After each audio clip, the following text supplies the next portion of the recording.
every time I would try and kick, the spasms would get worse and worse, and they would go up further up my body. And I was so scared, and I didn't know what to do. I'm halfway through this swim. People are swimming all around me. So it's not like you're in a controlled environment where you can stop and be like, okay, let's assess the situation. No, you're like mid-lake. There's people in canoes and kayaks swimming all around you. If you flag for help and they come and help you and you're moving, you're out. Yeah. So I was not going to do that.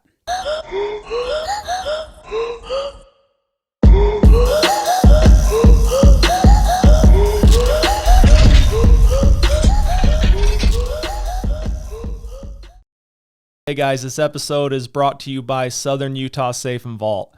Southern Utah Safe and Vault is a one-stop shop for Southern Utah with safes and vault doors. You can find their location at 1397 West Sunset Boulevard, number 115. Website is safesfirst.com. Their phone number is 435-767-7878. Hey guys, welcome back to the Derick podcast. We are here today in the vault with a world champion Ironman finisher, world champion completion. We're trying to figure out how to word that. I think finisher is the best way to do it. This is Aimee Stephens. How's it going? Good. Thanks for having me. Yeah, this was fun. When we knew the Ironman was coming up, right? And then the day it was going, Mallory kind of reached out to me and said, hey, would it be cool if we had a participant on here? And I was like, yeah, see what you can line up. And then I know she's been reaching out like crazy. And I don't know if she got directly to you or if someone suggested you. I'm not sure how that transition worked, but I'm glad we lined it up. Yeah, me too. I'm excited to talk about it. It's quite the day. I bet. So how many hours does someone get to finish that, you were saying? So you have a total of 17 hours. But I don't want to do anything for 17 I don't hours. Ever in my life want to do anything like that so it took me 16 hours. I thought it would take 14. I was sorely mistaken. It took 16. I don't ever want to work out for 16 hours again the rest of my life. Yeah. So is that your first one then? First Ironman ever. Wow. Third triathlon. Okay. My other two triathlons were an Olympic distance, which is quite a bit smaller. It's about a quarter of the distance of a full Ironman. So that's cool. And so were they here? Where were those ones at? One was up in northern Utah. One was here last fall. Okay. So the Olympic distance, you swim about 1,500 yards.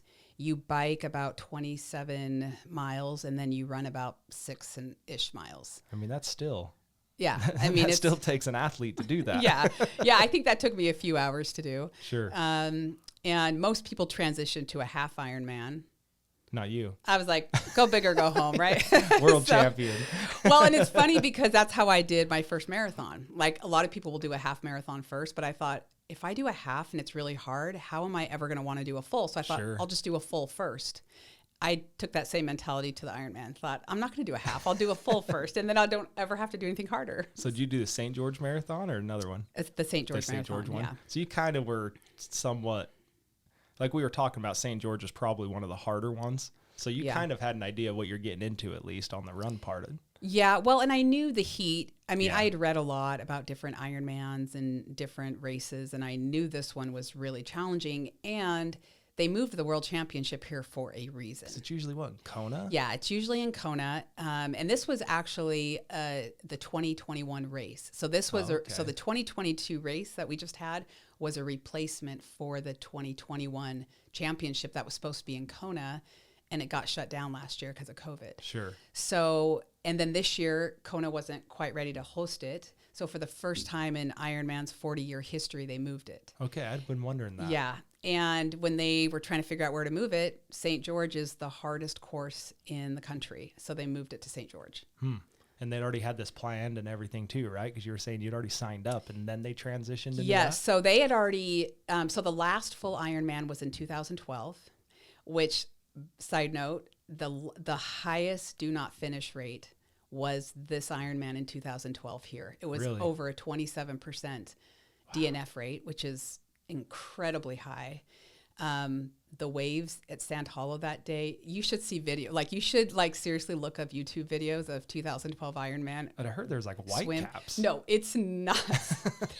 there are waves everywhere. People are flagging, trying to get out of the water. It was absolutely crazy. So they hadn't done a full here since 2012. And so they decided to bring it back this year. And so it was a normal Ironman, and it just happened to get launched right after I moved here last year. And it's always been on my bucket list to do an Ironman. So after I moved here and I saw that it was here, I'm like, this is it. Yeah. This is my Ironman. I'm signing up. So I signed up for it. And about 2 months later, they said, well, Kona just got shut down. So now we're moving it to St. George. They shut down registration. Anyone who had already signed up, they let us stay. Okay. And they only allowed the people that had qualified from then on out to register. At that point on. Yeah. So what do you have to do to qualify? Because I know you have to do so many races and times, or what? Well, it's not so much that, as you have to be, and every age group is a different percentage. So I don't know all the numbers, but you have to be in the top whatever percent for your age group at a qualifying race. So they have races all over the country that are qualifying races. And then if you qualify at that race, you're then qualified to go to the World Championship. Okay. And then you were saying around 3,700 registered.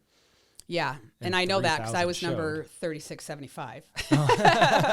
And I saw a few bib numbers that were 37 something. Okay. And they do your bib number based on age group. So my age group just happened to be the very last age group to start the race on Saturday morning, which is why they would put the 20-year-olds as the last group. You would think they would actually put like the 70-year-old men is the last group. The crazy thing is the older men and women were right in the middle. Really? So they had people probably swimming all over them. Yeah. Which is nuts. I don't know why they put the women 45 to 49 at the tail end, but we were. So, so that was kind of crazy. Yeah, I bet. I've heard that. So my brother's done a half here, and he was saying you can't prepare to do the swimming because you're getting kicked and hit and pushed and then plus in Hurricane, Utah, you're dealing with the wind the whole time. Yeah. And the water's chilly there, especially doing an Ironman right now because we didn't have all winter to get in the lake. It was too cold. Yeah. So really, no one was really getting in Sand Hollow until like the week of. Sure. And it was cold. I mean, what did you do to train for that? Did you just the pool? Just the pool? Lots of pool time. And after I signed up last year, I went to Sand Hollow and swam a lot. Swam up at Quail Creek. Okay. So I did a lot of lake swimming last summer, knowing this is probably the only time I'm going to get lake time until the week of the Ironman. Yeah. So I had gotten a lot of lake time, but it was warm lake time. Sure. Very different. I learned on Saturday morning. Very different. So I was feeling pretty confident going into the swim because I had swam in the lake last summer, did great, tons of pool time, lots of yardage in the pool. But yeah, nothing quite prepares you for an hour and a half in a cold lake until you're in it. So. What was the temperature? Do you remember? There's all sorts of numbers floating around, but from what I've heard, it was about 61. Jeez. Yeah, that's pretty cold. Was there a leg of the race that you were more nervous about? The swim. That's my weakest. Yeah, it's like every triathlete has kind of like their weak link, right? I've been a runner for 25 years, so running is definitely probably my strength. Okay. Cycling I've also done for years. I was a cycling instructor for about 10 years. I taught spin, and I love that. So I'm very comfortable on a bike. I'm not the fastest biker, but I'm very comfortable on the bike. So biking and running are definitely my strengths. Swimming, not at all. I would guess that swimming's probably the highest percentage that people are nervous about. Would you think so? Probably, unless you have like a swimming background. Sure. Like I know a lot of athletes that have a really strong swimming background. So for them, they get in the water and it's like at home. There's nothing at home about me in the water. And they're probably like, I got to run a marathon. Yeah, totally. So that's their thing. That's their thing for sure. So everyone kind of has their strength and their weakness. And yeah, but swimming was definitely the one where like I was as prepared as I could have been, but it's probably the area I was the most nervous about. Got you. Yeah. But you did good. You finished. Yeah, well, I do have a story about the swim. It was Let's pretty. hear it. Okay, so this is nuts. I don't even know how I could have prepared for this other than the amount of training that I did and hiring a coach. So I will say hiring a coach was hands down the best decision I made. I can for a fact tell you I never would have finished. I never would have gotten out of that lake without my coach. So I have to plug, if you're going to do an Ironman, just go for it and hire a coach. It was worth every penny because the minute I started working with him, and I have a pretty strong fitness background. I've done marathons and half marathons and races for years. I was a cycling instructor and a yoga instructor. I taught body combat. So I've been in the fitness space for a long time. And I had put a training plan together that I felt really good about. And it was around December. I had seen this ad on Facebook for this triathlete camp. And I was like, oh man, that sounds awesome. Like a camp. And I'm like, it was so far out of my comfort zone. It was in Arizona. I'd be going by myself. I didn't know anyone. That's kind of a stretch, to Sure. like go to some camp in Arizona by yourself. But I just felt so strongly I needed to go. So I went. It was such a cool experience. I met so many incredible athletes. I realized really quickly I was almost the oldest one there and the slowest one there. So, but that's good, right? You want to surround yourself with people that are better than you, and that's how you improve. And so I went to this camp and just had such a great time. And I realized very quickly in the water, because they had a swimming coach there that would do drills and stuff in the water. And I learned really quick, oh, wow, I knew this was my weakest link. Now I really know this is my weakest link. I realized the only thing I was really doing right in the water was staying afloat. And going and breathing. Forward. Yeah, and moving forward. So I went to this Ironman camp, had an incredible time, came back, but just was kind of feeling like, okay, I'm halfway through my training. I've got about 8 weeks left. It's go time. And now I was feeling kind of nervous. And one of the coaches reached out to me and said, hey, Aimee, I can tell you're a hard worker. I love working with hard workers. I want to coach you because I know this Ironman is really important to you, which I'll talk about in a minute. Yeah. So he said, I heard you talking about it. I know this is like a big deal to you. I want to coach you. And I just knew instantly I got to work with this guy. And by the way, just side note, his name's Philip.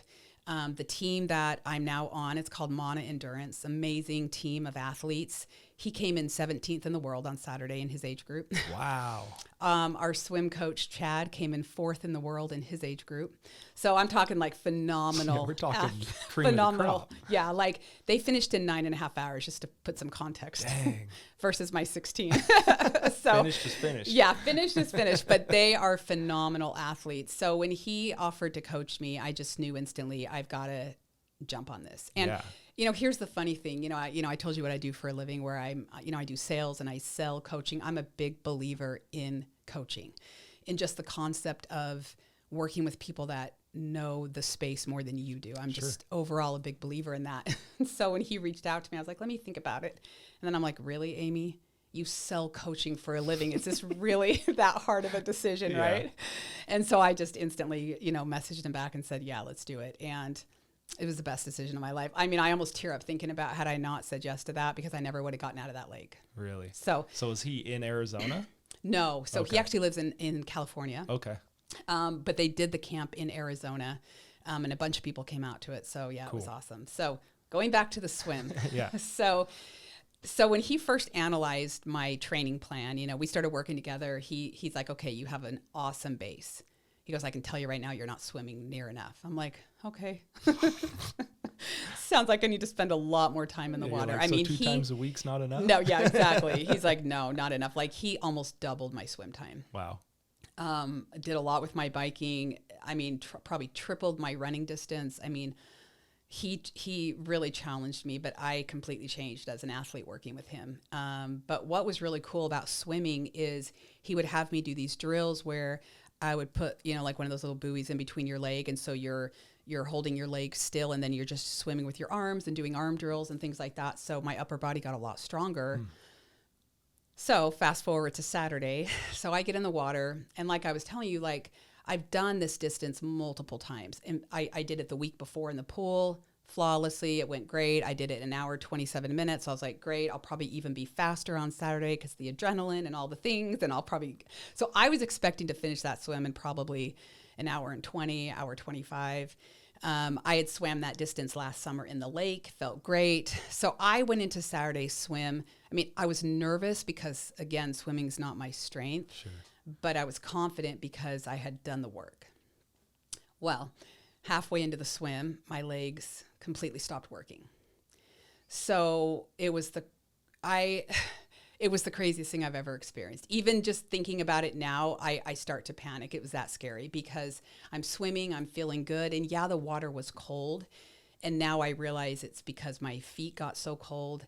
I was kicking so hard, it triggered leg cramps because my feet were numb. And anyway, all sorts of things I have figured out since Saturday. It makes sense now. Yeah, it makes sense now, which now I have bought some booties that I'll wear going forward so my feet don't get quite as cold. But at mile, no, not mile, but like right around 2,200 yards, I started to feel a cramp in my left foot.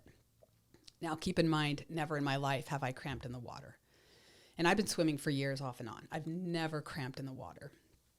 I felt that cramp go all the way up my left leg.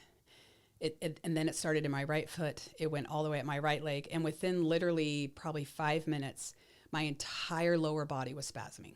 Jeez. I freaked out. Yeah, say the panic probably No, started. the panic set in. In fact, I went back after Saturday and I looked at my heart rate data. I'm like, oh boy, There it is. There it is. But yeah, I got really nervous and scared, and I didn't know what to do. Every time I would try and kick, the spasms would get worse and worse, and they would go up further up my body. And I was so scared, and I didn't know what to do. I'm halfway through this swim. People are swimming all around me. So it's not like you're in a controlled environment Right. where you can stop and be like, okay, let's assess the situation. Yeah. No, you're like mid-lake. There's people in canoes and kayaks swimming all around you. If you flag for help and they come and help you and you're moving, you're out. Yeah. So I was not going to do that. And I remembered these drills that my coach had me do with the buoy between my legs. And so I was like, okay, I'm going to stabilize my legs. So like, when your foot's cramping, if you flex it, it'll stop basically the cramp from moving. So I completely straightened out both legs, flexed both feet, held my lower body as still as I could. Because anytime I would just accidentally kick, all the spasms would start again. So I kept my lower body perfectly still, and I used my upper body to get through the last half of the swim. And I did some major breathing exercises just to calm my nerves, because then panic started to set in, like, okay, what am I going to do? Are my legs not going to work on the bike? Yeah. I mean, I still have to bike 112 miles and I have to run a full marathon. Yeah, we're in the beginning. Yeah, I'm like the first 30 minutes into this and my legs are spasming. So I had to just completely calm myself and just tell myself, Aimee, don't think about the rest of it. Who cares about the bike right now? Who cares about the run? Just get out of this damn lake. Yeah. You've got to get out of this lake.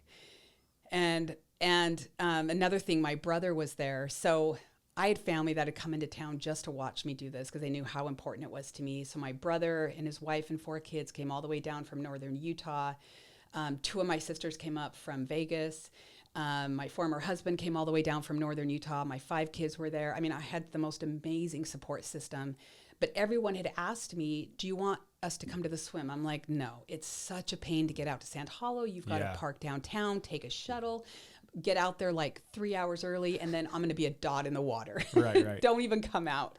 Well, the night before, my brother texted me, who is just an unbelievable person. And it just makes me cry thinking about it, because he texted me Friday night and said, you know what, Aimee, we're doing it. We're coming out to the swim. We want to be there to support you. We're going to get on a bus and we're going to be there. And I didn't see him before I got in the water, but I knew he was there. And the whole time I was making that 2,000 yards back, I just kept saying to myself, he's there. Brian's there. Just get to the dock. And sure enough, he was so worried about me because he couldn't find me on the tracker app. And so he somehow got his way through VIP all the way to the boat dock. So the minute my feet hit the ground, I could hear him screaming my name. And I can't even describe that feeling because I was so scared. I was never going to finish that swim. Yeah. But I just remember in the middle of it thinking, this has been my dream for 23 years to finish this Ironman. I will be damned if it ends in this lake. Right. If it ends on the run, that's a whole nother story. But it's not ending in this lake. So that was crazy to start the day that way anyway. Right. Well, I think it's important to, like, you preferenced that very well, because I had this coach step in.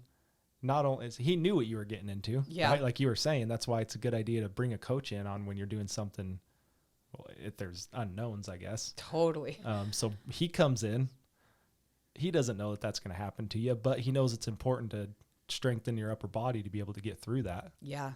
And then it seems like when you were going through, the training just kicked in, right? Like you had said. Yes, the training buoy, kicked in. This, straighten my legs. And so in life in general, this is what I'm kind of getting at, transition that in life in general, training, practicing, really anything in a controlled environment that you can do to better yourself when there is panicked environments around you. If you have that to reset back to, Does that make sense? It kind of will Yes. take over and push you through it. Absolutely. And that's the hard thing about races that a lot of people underestimate is they're training in a controlled environment, right? Yeah. Like I actually met a lot of people on the course. Like I met people from Canada in the Midwest that hadn't even really been in the sun yet this year. That's And true. they were literally coming to St. George, which was 95 degrees on Saturday, for a race. Yeah. And they had done all their training on their indoor trainer and on a treadmill and in a The pool. most perfect environment The you most could possibly perfect imagine. And so a lot of us do training in these controlled environments, and you never know what's going to happen on race day. You never know if that freezing cold temperature that your body just isn't used to, your body's going to freak out. You never know what the heat and the wind are going to throw at you. And I mean, there were people throwing up on the side of the road. I couldn't go 2 miles without seeing someone on the side of the road Saturday because people couldn't hold down water. They couldn't hold down food. Their body wasn't used to the heat and the elements and the wind. And that's the hard part about training for races like this, is you typically tend to train in a very controlled environment. Yeah. Well, yeah, and you're not ready for, if you're not aware of what St. George is like, you're not ready for that. Yeah. So definitely being a local, did I have home court advantage? Yeah. Sure. In fact, I met a lady on the course and she's like, "Where are you from?" And I said, "I actually live here." She goes, "Isn't that like cheating?" And I said, "Well, this is your 10th Ironman. Isn't that like cheating?" Yeah, there you go. So Yeah, St. George can be brutal with a lot of stuff like that. And like we were talking recently, the wind here has been nuts. I don't know what's going on this year. Like literally everywhere. My sisters that live in Vegas, they're like, this is the craziest. Like they have to take their patio furniture and like tuck it away every night before dark because it blows away the next day. And I don't know, it's just crazy wind this year. And every Saturday I've trained, I've had wind. And I realized about 4 weeks ago, I'm like, okay, Aimee, come to grips with the wind, because it's not a matter of if there's going to be wind, it's just really how much. Sure. After weeks and weeks of training every weekend outside in this wind, I knew there's just no way we're not going to have wind. Yeah. Yeah. Yeah, I drove past when a part of the running course. I drove when you were talking about the church that you guys had to like flip around in. And we'll tell our story or your story later on that. But I drove past that and it was like, I don't know, 4:00 in the afternoon, I would guess. Yeah. And I was like, man, there's people out here still doing this? Like, I didn't realize it had gone that long. I hadn't even started the run by 4, just to give you some perspective. And I'm just like looking around. I'm just like, man, like this is a long day for this. It's such a long day. And I've seen the half. And so I just wasn't prepared for how like it was going to take all day. Yeah. Because I drove up because it was Mother's Day the next day. Right. And so we weren't sure if we were going to be in town or out of town or up on the mountain or what we were doing. So I'm like, do I need to get a present? Do I need to get flowers? Do I need, you know? Yeah, all the things. And so like that evening I told my wife, okay, so are we here? And she ended up having to work. Oh, gotcha. And so I was like, okay, well, I need to go grab some stuff. Yeah. That's And awesome. then thinking that they're going to have roads shut down. And I was like, oh, this is going to be terrible. But it actually worked out fairly easy. Oh, good. Yeah. They kind of Some of the roads, they did a good job. And some roads, there was just so much going on with the race. They had to shut the whole road down. But I think a lot of it, they did really well. Yeah. That's why Ironman loves having events here, because St. George just does such a phenomenal job of putting on events. The community here is amazing. So there's just been so many athletic events here over the years because St. George just really does a good job. Well, yeah, I didn't know that. I didn't know I just figured it was the weather. Yeah. It's like when you were saying your Yeah. siblings came down, I'm like, they probably wanted to come down anyway. Yeah, for regardless. sure. For sure. I mean, I was up there, I think the week before that picking up safes, and they were saying they had snow on their Oh my lawn gosh, on I that know. Monday. I heard there was snow yesterday up there. Oh, I'm sure there was. It's so crazy. And we're down here like in shorts and t-shirts. I know, it's the best. I love living here. Yeah. I love it. So one of my businesses is a safe store, and Oh, cool. most of the manufacturers in northern Utah. Oh, nice. And so if I have a one-off safe type thing, I'll drive up and just pick it up. And I make fun of them because I'm like, well, when you guys come down to St. George and you're in a long sleeve and a jacket, we know you're not from here. Yeah, totally. And the Fort Knox guy turns around. He says, well, we know you're not from here. You're in short sleeves and a basketball shorts. That's awesome. I love it. And I was like, yeah, it's funny because when I think people, and I'm not one to talk because I've lived in Utah my entire life, but when people think about Utah, you think about the snow and Yep. the ski resorts and Park City, and you know, because those are kind of the more famous Yeah. areas of. Well, I guess Zion is too, but they don't think about us being fairly close to Vegas and close to that Oh, for sure. that temperature Yeah. and climate.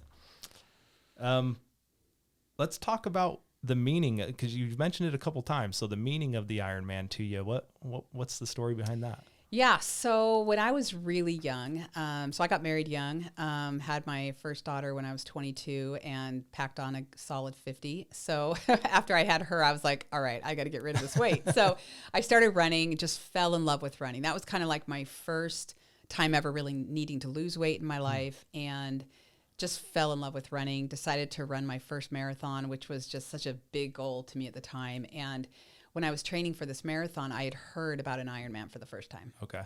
And it just seemed so huge in my mind. I couldn't even wrap my brain around it.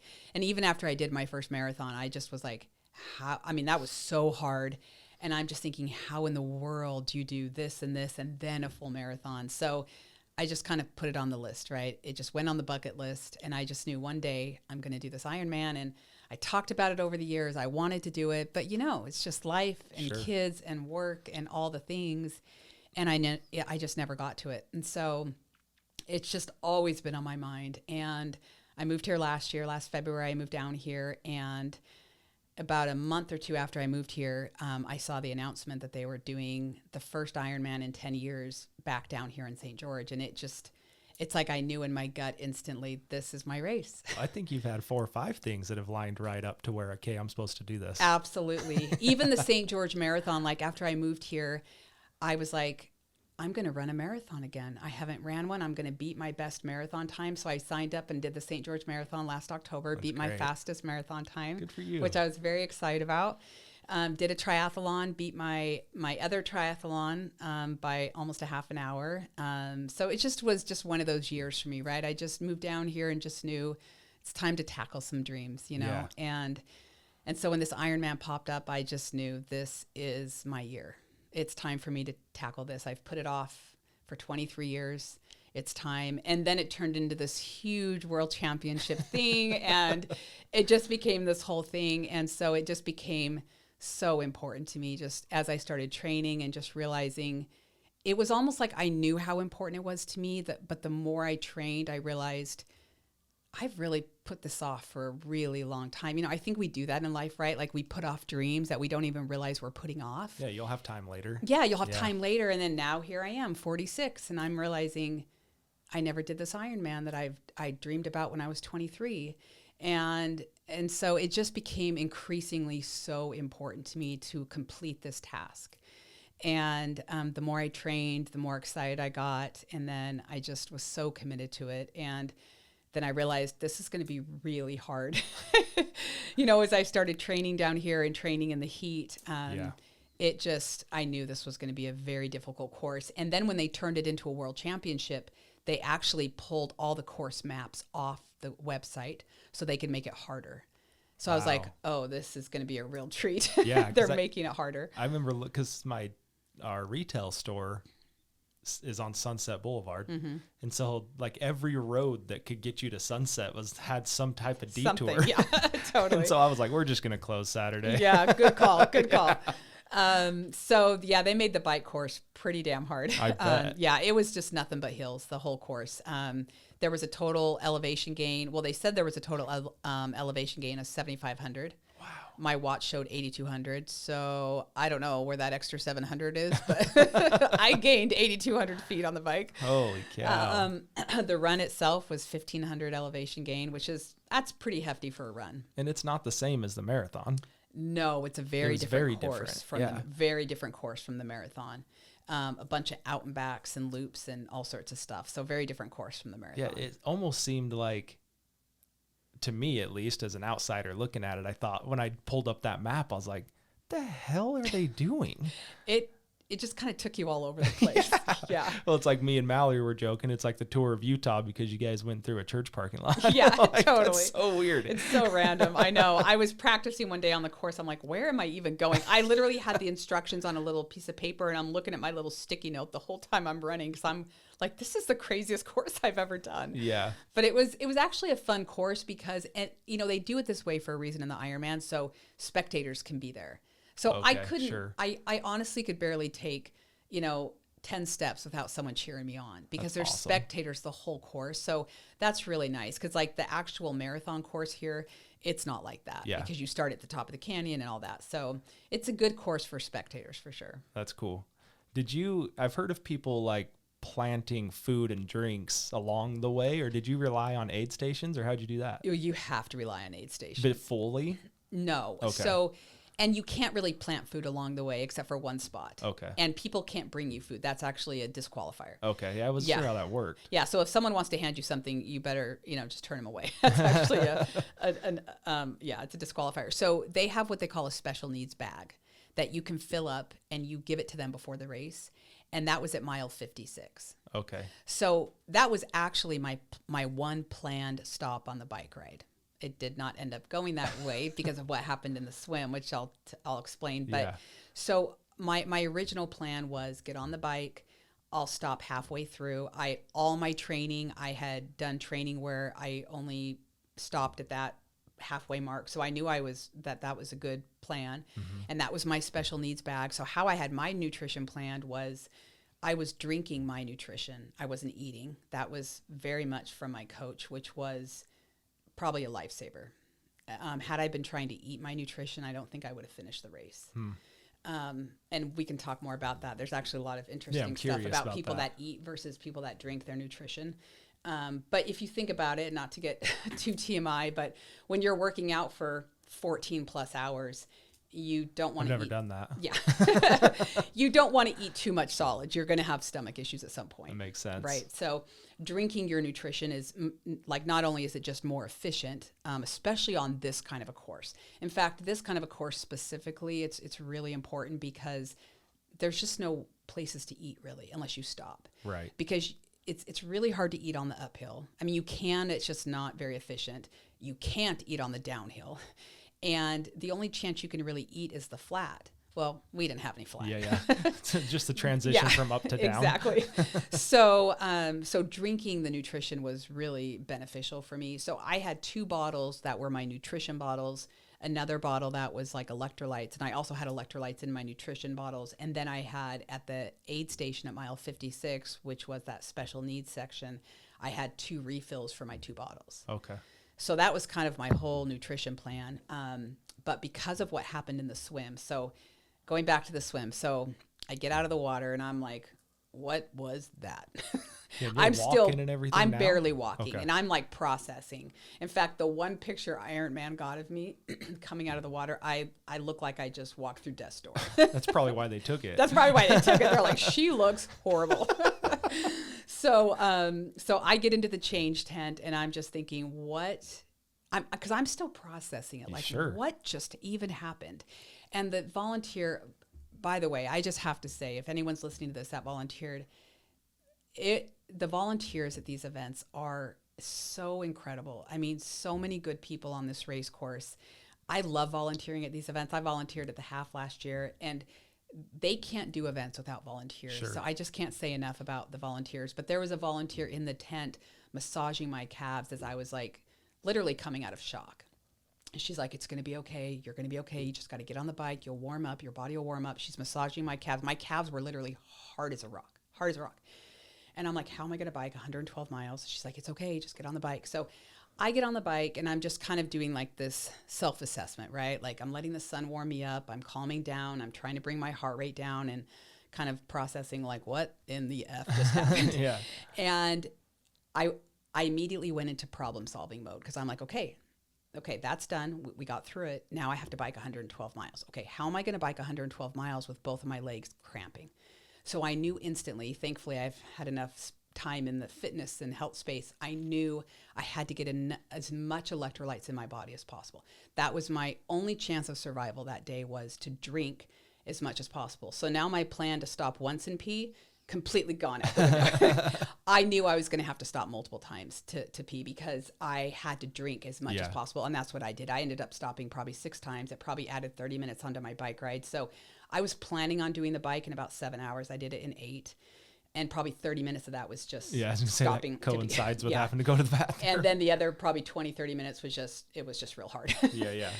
But my legs over those 8 hours, I could feel them slowly recovering. It was a miracle. I literally was drinking so many electrolytes and everything. I had electrolyte tablets that my coach had told me about. He said, bring these with you. They saved me because I would put them in my water container. Every time I filled up my water, I would drop an electrolyte tablet in there. I had electrolytes in my nutrition bottles. At every aid station, they had these awesome squeezy like Gatorade bottles. I pounded almost an entire Gatorade bottle at every aid station, which was about every 15 miles. So just constant liquids going through me, but it saved my legs. And you felt it. I mean, you felt it like just draining down and yes, like releasing I could everything. literally feel. And I was also doing this cool exercise that my chiropractor had told me about, where he's like, he said, when you inhale, I want you to imagine that you're inhaling into your, into a specific muscle. So when I was on the bike, I was like, okay, I'm inhaling breath into my calves. And it was just like this constant visualization of just releasing those muscles. And it worked. I mean, by the time I got to the run, there were people that hadn't cramped at all that were cramping in the run. And I started the day cramping and ended it with no cramping. So it was literally a miracle what happened, but it's just because I drank so many electrolytes that day. Yeah. So what do you do the night before to prepare? Do you eat a certain way? Do you Everyone's go to bed? Yeah, go to bed. Everyone's different. I mean, really, and I actually learned this on my first marathon where they say, oh, carb load. Right. That's what everyone talks about. It's the worst thing you can do. For me, anyway, for my body. Yeah, it's like Olive Garden's packed the night before races. Horrible plan. Here's what I've learned doing the hundreds of races I've done is don't do anything different. That's the worst thing you can do is talk to someone and they're like, I do this. And you're like, what a great idea. I'm going to carb load the night before, even though I've never carb loaded in my entire life. Sure. And then all of a sudden you've got all these carbs in your system and you have to work out for hours. It's a horrible idea. Makes sense. Yeah. Makes so sense. I learned that 23 years ago. Just don't do anything different. So really the week before the race, I was eating a lot of like chicken and rice and just basic stuff and nothing spicy, nothing that would just cause my body to, react. So yeah. So fairly simple, really. It really is fairly simple. I think people complicate it. They think they need to do more than they actually need to do. So your opinion, let's say you're a football player and that's what you did do was have pasta before football games. Like, would you say maybe go do that? Well, I think that's different. That's a shorter sport. Sure. I think when you're doing like an endurance sport, it's very different because when you have a lot in your system that your system needs to get rid of, that's not a good thing going into like going into trying to justify going and eating pasta. Yeah, exactly. Going into like a 4-hour event, or in this case, a 16-hour event, the last thing you want your body to need to do is get rid of stuff. Sure. So that makes sense. Yeah. So the eating thing, I will honestly say, I think nutrition tends to cut more people out of a race than almost anything else, because even training, I mean, I think most people are trained where they need to be. A lot of people overtrain, but I think the nutrition gets so many people. Like on this race, I saw so many people just not being able to hold down water. A lot of that was because of the heat, obviously. But nutrition plays a big role in endurance sports. Sure.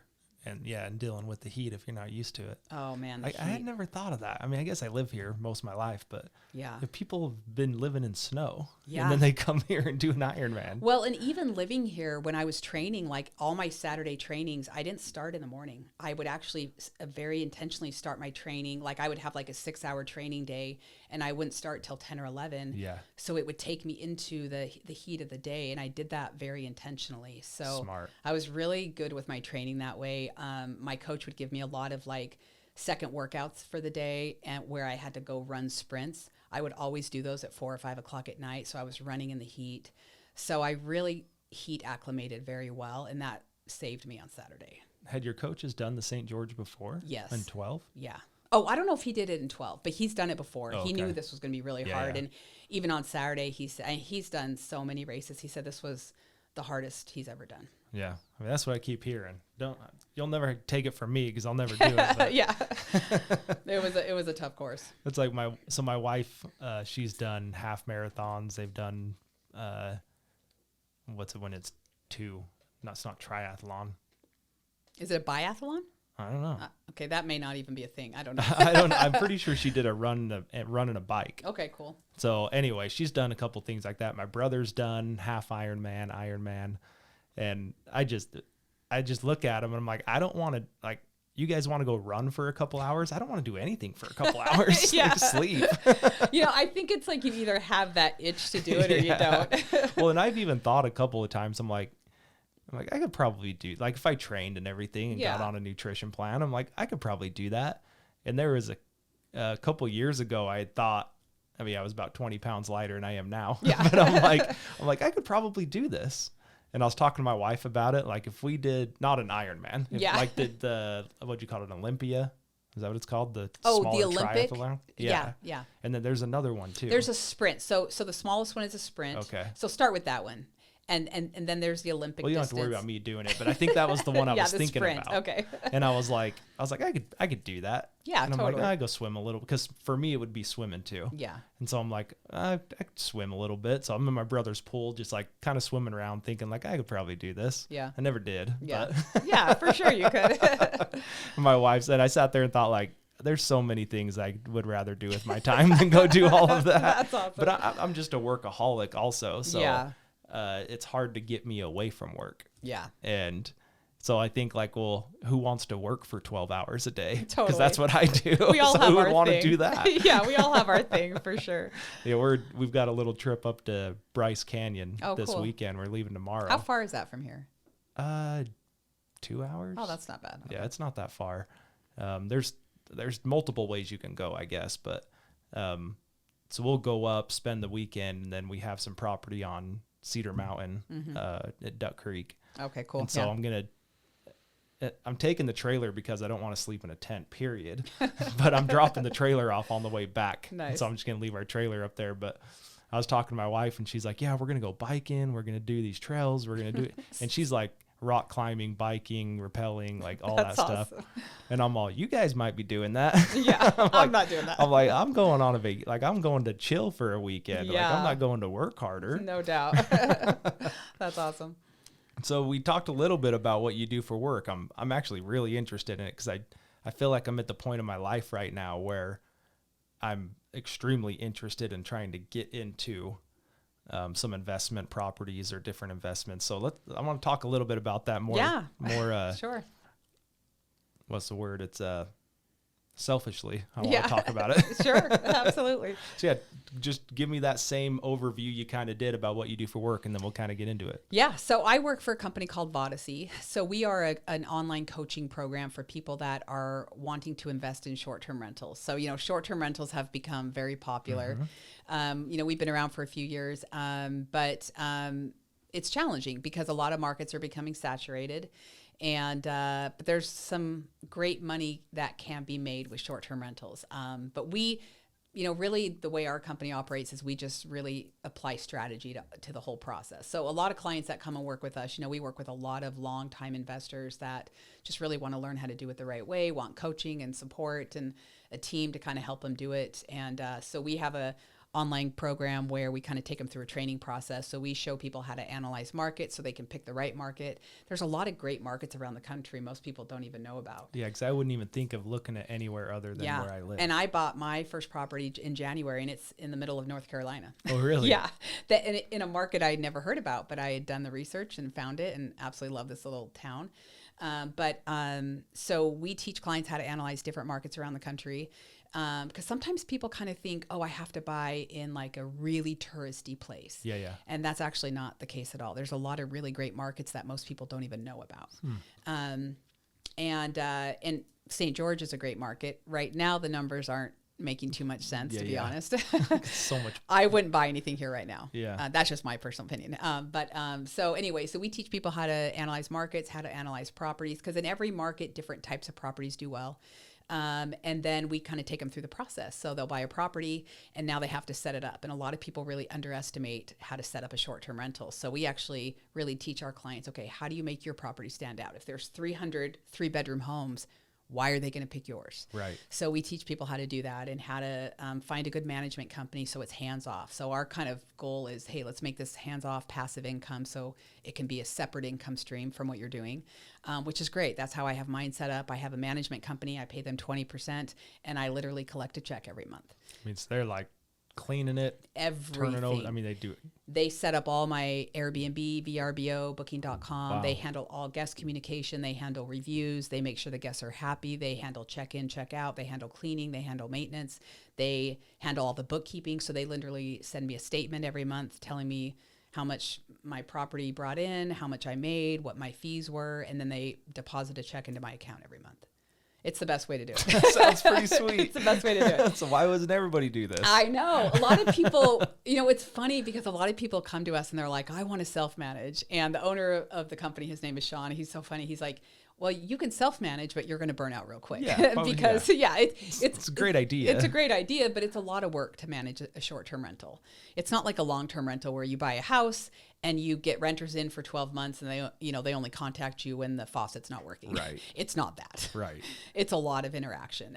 So we also have like a website that we teach people how to market their own properties too. So now they're doing some additional marketing. They're putting together social media marketing.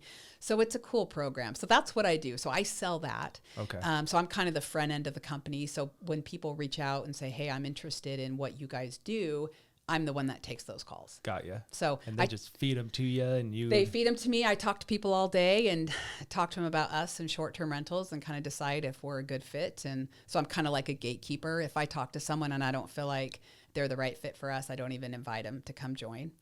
And that's just as much for them as it is for us. So to say, you guys are up front.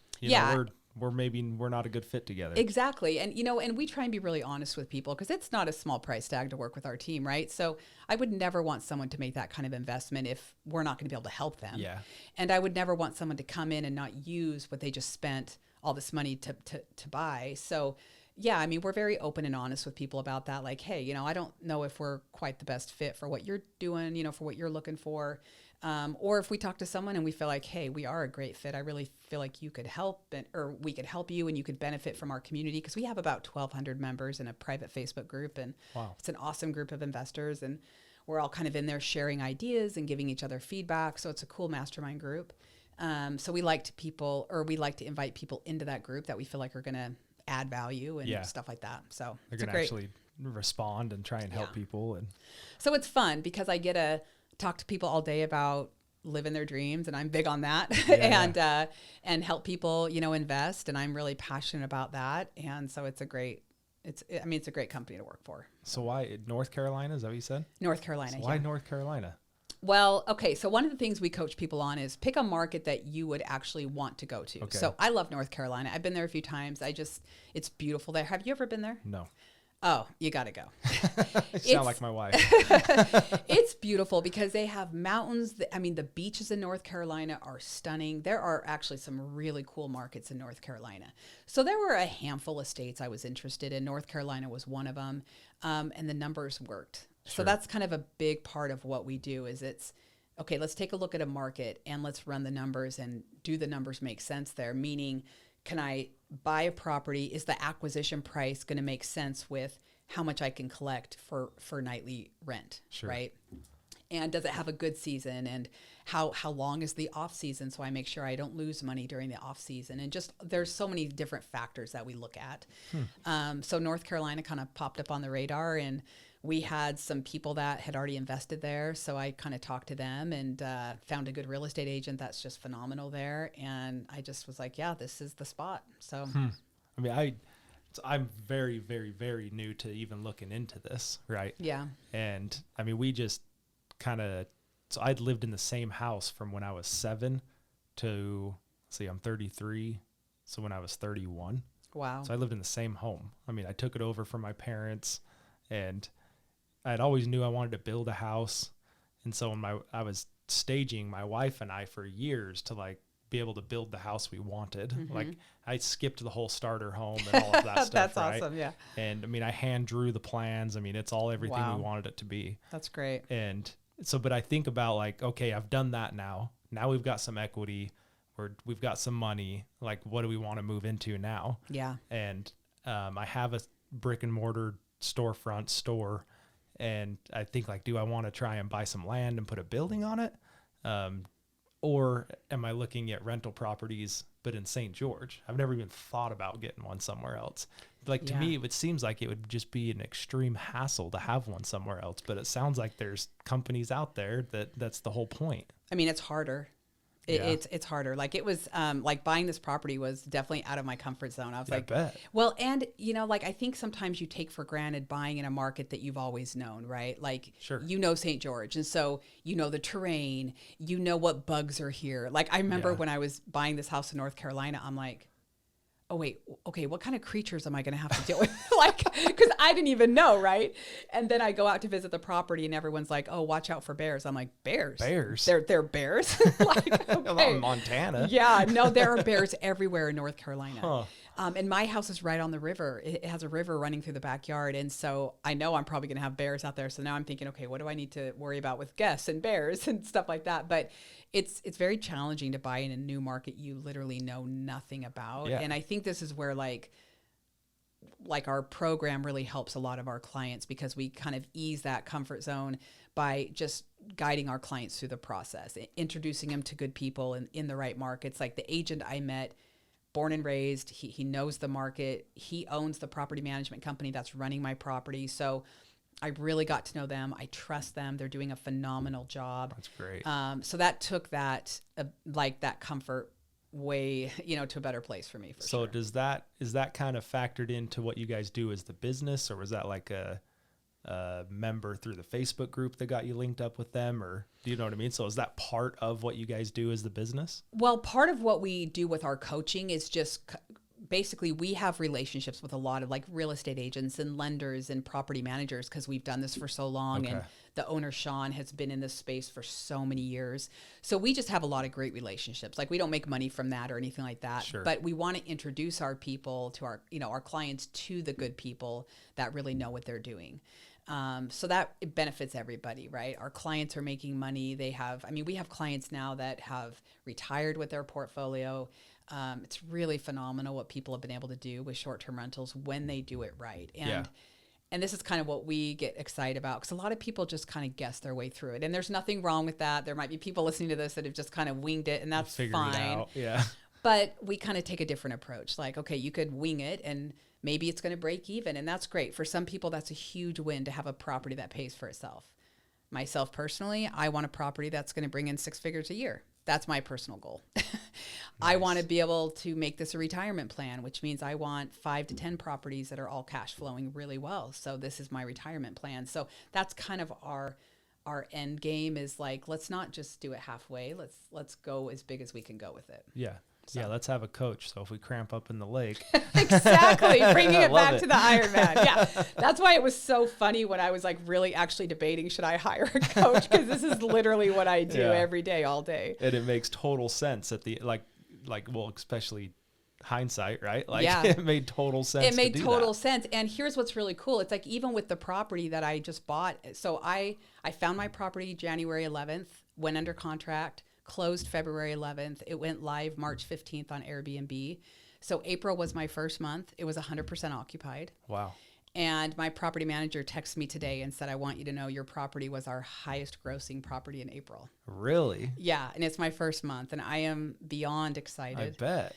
Yeah. Well, and it's proof. Like, it's proof that everything you guys are doing and what you're selling works. Yeah. And that's why I'm so passionate about what we do. And even when I bought my property, I'm like, I am going to apply everything we teach our clients to do, so I can show people, if you do this right, there's so much success that can be had if you do this right. And so for me to get that text today, and he just said, and they manage quite a few properties, and he says, you were our number 1 property in April, and it was your first month. And I was so happy. So we're going up from here. Yes, I'm so excited. So we don't need to give away secrets, but how does someone get on that track to start working with you guys? Is it a website? Is it a phone call? So obviously I would want people to talk to me, because that's what I do. But can people message you? Yeah, people can message me. Absolutely. And I can send them all the info. So we have a webinar that's out there. We have like the owner, Sean. So his name is Sean Moore. He puts so much amazing content out there, even free content. He has a free ebook you can download that basically teaches people. here are the basics with a short-term rental. Obviously, what we do with our clients goes so much more than the free content, but he still puts a lot of content out there. He has a podcast. He does. It's an awesome podcast. What's that called? It's called the Vacation Rental Revolution. And he has awesome guest speakers on there all the time. He has finance people come on and talk about how to finance short-term rentals. We have a tax professional that works with our members who's phenomenal. He's done a podcast with him. There are some incredible tax strategies if you know what you're doing on the front end. So he just tries to put a lot of great content out there to really help people understand this is a great investment strategy if you do it right. Yeah, I've seen with a lot of people's businesses. I've been in business for 12 years for myself. I think 13 years now. Wow, yeah. And I've noticed that a lot of people that have scaled faster, it seems like they give out more advice, more free content. I guess we'll put content there. Yeah. Like they're always willing to give it away for free to make money on it later. Yes. If that makes sense. Well, so true, because I have so many people that I'll talk to on the phone that say, you know what, I have listened to every podcast. I read Sean's book, and I just keep thinking, if he's giving away all this information for free, what am I going to get if I actually pay to do this? Exactly. And that's the value that we add to our clients. Like, yes, he does give away all this free advice because he wants to really educate people on this space. But there's a lot we do for the people that, pay for it, sure. Yeah. I mean, that's like hey, there's so much to offer here. Here's a little bit that we're giving away for free. Yeah. And when you know nothing, that seems like it's just opening the world to you. Yes, totally. Totally. So yeah, I've been down that road with other things, so I can totally appreciate that where it's. Yeah. Well, and it's even with like my Ironman training, like I had bought a book that had kind of basic Ironman plans, and I had looked at all the Ironman plans and kind of copied them and all that. But the book didn't even come close to one-on-one coaching. Not even close. Yeah. I never would have gotten out of the lake with that book. So it's just fascinating when you really, work with people that really know what they're doing, whether that's in business or investing or a hobby or a goal or a dream. It's going to get you much further than you'd get on your own. Sure. Does that coach openly, what's his name? The owner of the company? No, the coach for Ironman. Oh, so his name is Philip. Philip. Yeah, so, and the company that he runs, it's called Mana Endurance. So they're an endurance coaching company. They coach endurance athletes. So he's like open for hire. Like you can contact him. Yes, he is amazing. I cannot say enough good about him. He has just been a phenomenal coach and just taught me so much about fitness. And, like I said, I've been in the fitness space for a really long time. And I think that was part of what held me back, honestly, from hiring a coach is I was like, I don't want to hire someone that doesn't know what they're doing because I was very particular. I know my body well. I've done a lot of different events. And I instantly knew this guy really knows what he's doing. Well, it's cool that he reached out to you. So smart of him. Yeah. Like, kudos to him. He deserved every penny he got from me. So if people are interested in something like that, is there just a website or social media for them? Yeah, they're awesome on social media. Okay. And they have some amazing partnerships. So the name of the endurance team is called Mana Endurance. It's MAUNA. MAUNA. Yeah, Mana Endurance. Phenomenal. They have they work with hundreds of athletes. They're just a phenomenal coaching team. So. And then you're a part of that too, you said. Yeah. So now I'm part of their training team. That's essentially. Awesome. Yeah. So that's awesome. Yeah, I love it. And I love just training with other athletes and having a community. And there were so many of them that did this race. So seeing a bunch of them on the course was so awesome for me too. You were like, see you later. Did you pass them? No. I was passing them as I was starting the marathon and they were finishing the marathon. With the turnaround spot. That's okay. Let's Mallory, do you ever find those numbers we were talking about or no? No, I didn't. Okay. Maybe they're just not out yet. Yeah, they're probably not out yet. And I don't, maybe we don't want to like try and dog however this happened, but I thought it was an interesting story that you were talking about on the run. Oh, the run. Yes. Yeah, okay. So here's what happens in an Ironman. So we have these intermediate cutoffs. So where I really benefited was, how I was telling you that my age group, so females 45 to 49 somehow got put at the very end of the pack. So we were the last people in the water. Okay. My age group, which was kind of nerve-wracking, right? I mean, I was at the start line for 3 hours watching people go into the water for an hour and a half before I got in the water. So that doesn't help on the nerves. Yeah. But where it really benefited me is, so how they do the 17-hour clock is it starts the minute the last person gets in the water, or sorry, not the 17-hour clock, but those intermediate cutoffs. So for instance, that 55-mile mark in the bike, you had to be at mile 55 by, I think it was like 1:38 or something like that. Well, we got in the water 10 minutes early. Nobody knew that but us. So everyone that started the swim earlier that had paid attention to those cutoffs didn't know that now all the cutoffs got moved 10 minutes up. But I looked at my watch right before I got put into the lake, and it was like 7:56, and I was supposed to go into the lake at 8:06, and I'm like... And they're basing times off of 8:06. Yes, they're basing all the times off of 8:06. So I knew, okay, now my cutoffs just got moved 10 minutes early. So anyway, I bring that up because a lot of people don't really pay too much attention to those intermediate cutoffs, but more people, I think, I don't know this for a fact, but I think more people actually get cut off in those intermediate cutoffs than the actual 17-hour clock. Got you.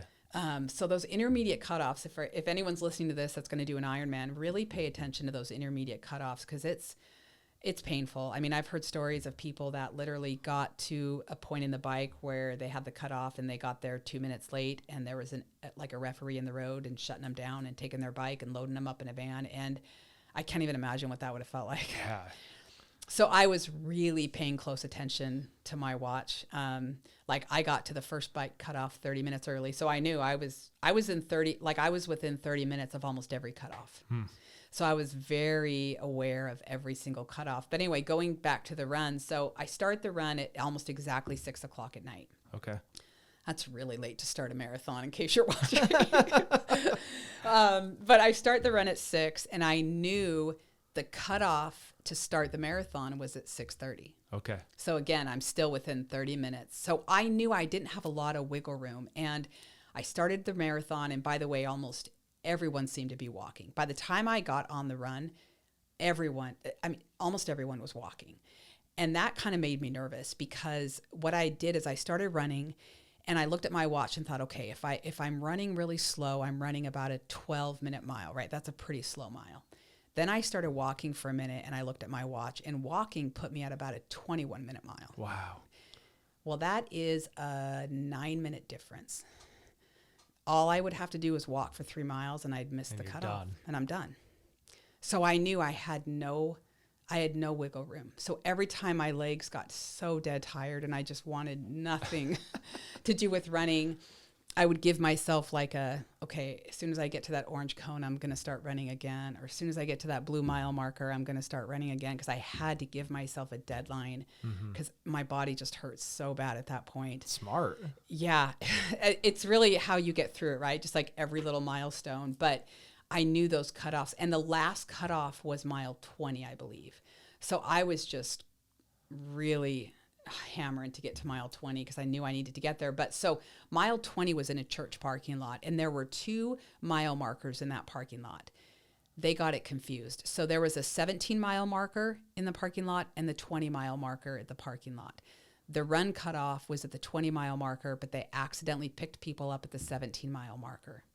So there were, from what I've seen, there were 50 to 75 people that got put in the van too early. And did they not know?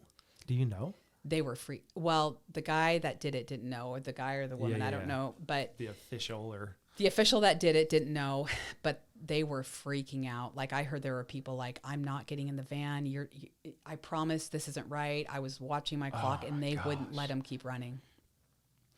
So I feel so bad. It's such a mistake. I feel so bad for those people that just train so hard. Yeah.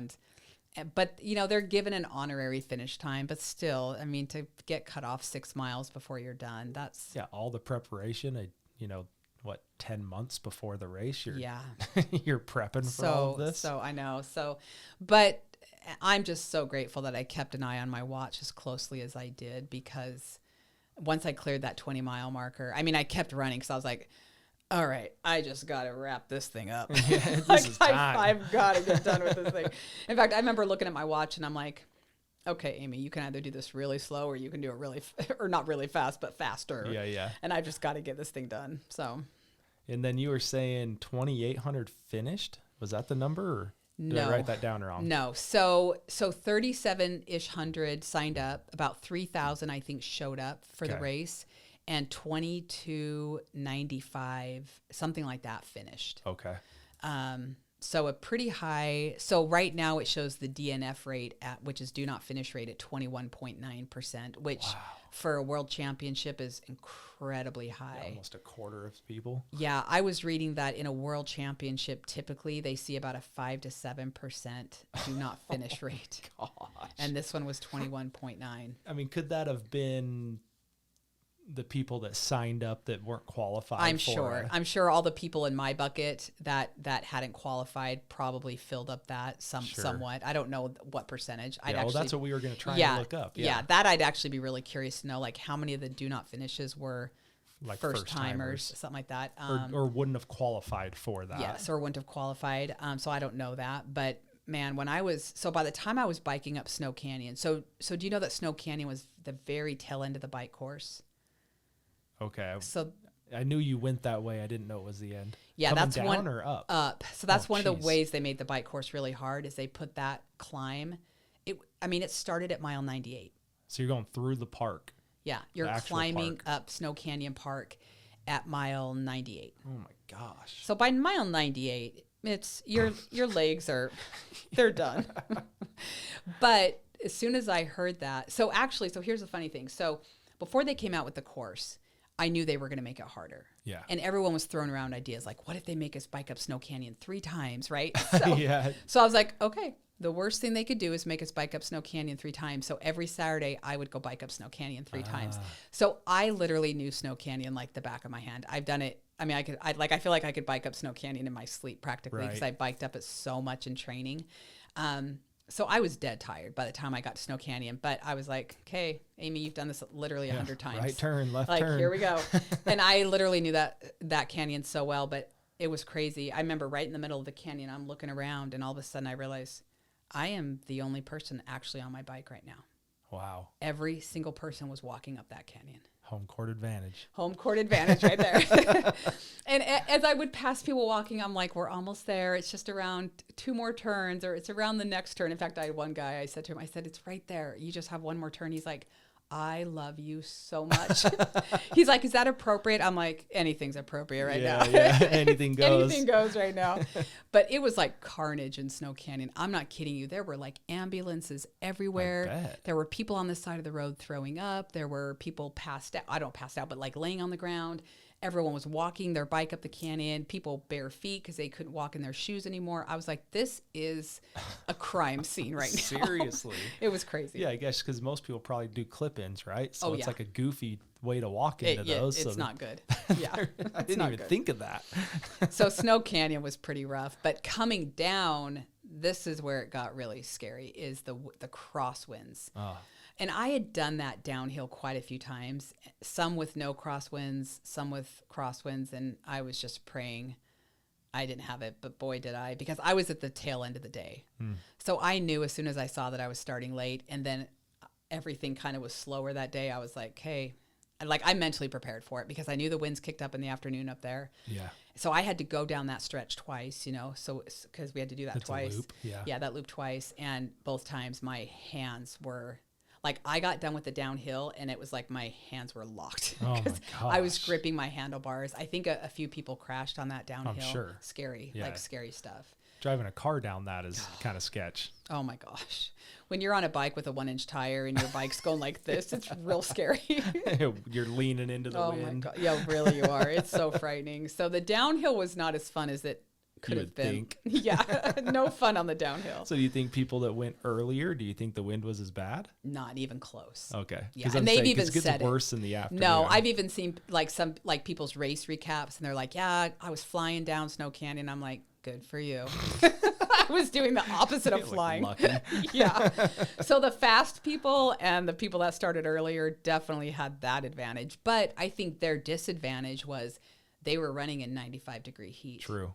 And I'll bike in 95 degrees 10 times more than I'll run in 95 degrees. So by the time I started the run, I mean, granted, it was late and I was exhausted. It was 6 o'clock at night, but I only had 30 more minutes of sun. Right.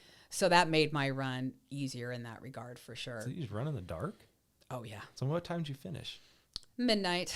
Was it really? Almost exactly. Wow. Yeah. Because I had until 1 a.m. and I think or like 12:57 technically because I What's got in your the time? water. Right. Yeah, like 7:57, whatever it is. And I think I finished right at like 11:57, something like that. Because it was exactly 16 hours and like 40 something seconds. Yeah. So, yeah.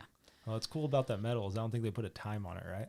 No, you can have it engraved on the back, but yeah, I might. But you I don't put finisher. Finisher. Yeah. Yeah, exactly. That's awesome.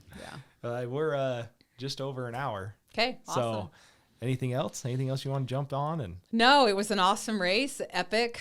My first, it could be a one and done. I don't know if I ever want to do that again. you got the booties for your feet now. I'm doing it. So the funny thing is I'm doing a half. Okay. So it was really funny because my coach, like the week before the race, like that week, he calls me. He's like, okay, I know all you can think about right now is this race. He said, however, Yeah. he said, I know you want to do a half this year for sure, which I did. I mean, I knew I wanted to just try a half and see what it was like. And he just said, you're kind of crazy not to do it soon because you're already trained. Yeah, yeah. And as soon as he said that, I'm like, That's a good point. that's a really good point. Like, I don't want to start my training all over again. Cakewalk unless you're in hurricane Yeah, because season. he's like, basically, he goes, there's this one up in Coeur d'Alene, Idaho. It's June 26th. Okay.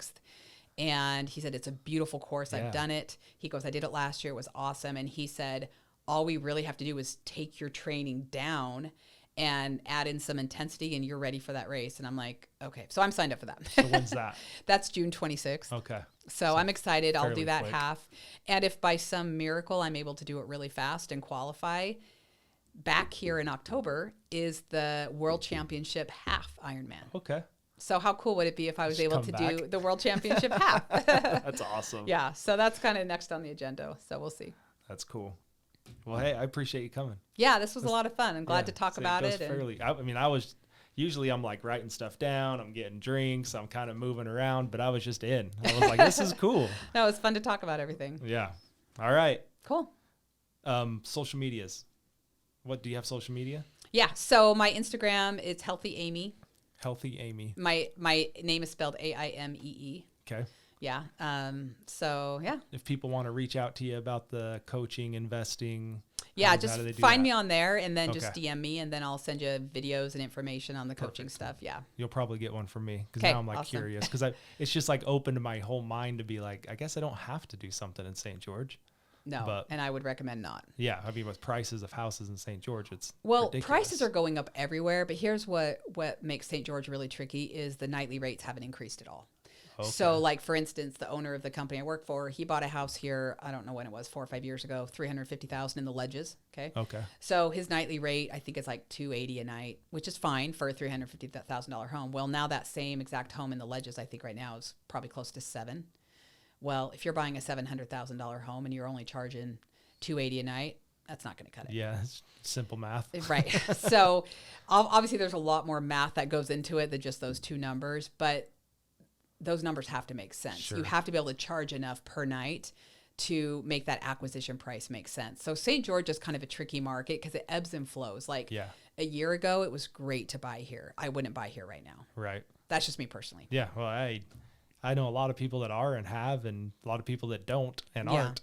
So Well, and I see know a both lot sides. of people that buy here because they love, like from Northern Utah, for instance, is a great example. I know a lot of people in Northern Utah that buy here because they come down here all the time. Yeah. So that makes sense, right? Like if you're just buying a house here that you want to come to whenever you want, and in between all your visits, you're going to rent it out and those people are going to pay for your mortgage.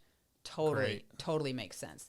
If you want to actually make really good money, that's not going to work. Got you. So it's just kind of like, and that's really what we teach our clients too. Like, know what your goals are. Like, what are your property goals? What are your investment goals? Like, how often do you want to get to it as a family? Because all those things are going to factor into whether or not a market's going to actually make sense for you.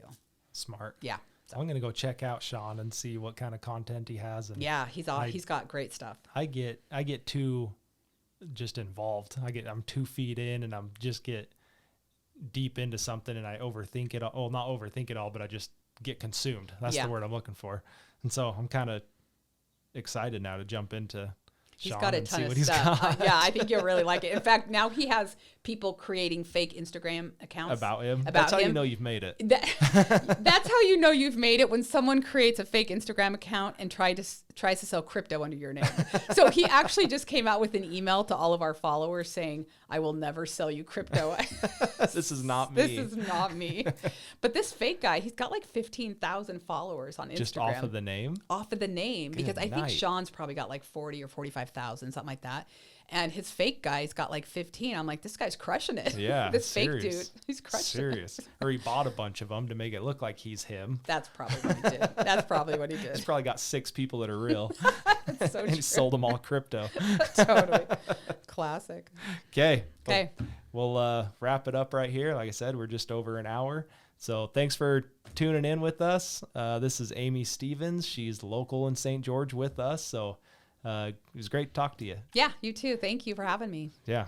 So if you enjoyed this, well, I know you did, but leave us a review, leave us a comment. If you have questions for Aimee about anything, we'll tag her in all of our stuff. But you can DM straight to her on absolutely. Instagram, or you can reach out to us and we can get you in contact with her too. So Mallory with Blue Form, Derick Leg Podcast. I mean, if you want to DM me straight, you can just DM me, Derick Leg. I'm on everything. So appreciate you hanging out for an hour, and we'll see you next week.